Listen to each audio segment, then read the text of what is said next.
difficulties. WabTech discloses earlier, this is another hack here, said hackers breached their network and installed malware on specific systems as early as March 15th, 2022. Wanted to point this one out because we're now talking about it in December 30th. So what happened between March and December? Well, they had lots of time, right? They had time to do more things. And it was on the 26th of June, they got into March, 26th of June, before anything was detected at all, right? And unusual activity. So they weren't sure at that point. Well, when they became sure was when all of the data that was leaked or stolen on August 20th, presumably after they didn't pay the ransom.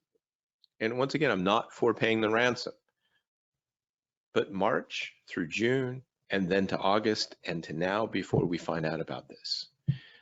That's really kind of normal in a bad, sad way. I think the average dwell time of an attack is 70 to 80 days, depending on who you ask.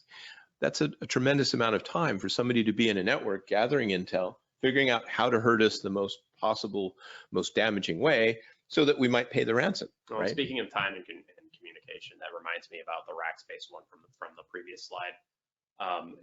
They didn't have a great communication plan. Yeah. They clearly didn't, because they were getting slammed by their customers saying, what's going on? And the response was we're having technical difficulties. They didn't say anything about a cyber incident. They didn't say, and they clearly knew it by then. So it was clear to everyone that they weren't telling the truth, which is one of those situations where, if they had just had a plan and crafted a message, they were clearly panicking. And had the message crafted in advance, right? And several different messages, depending on several different scenarios, means that you've talked about those scenarios. Right.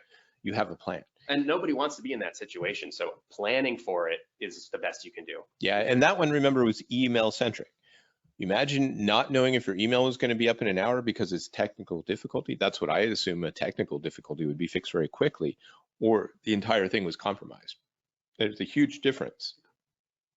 They could have said, we're having technical difficulties because of a potential incident, and the impact is XYZ. So we suggest you do ABC, right? So that's the only way to make the situation less horrible, right? Less impactful.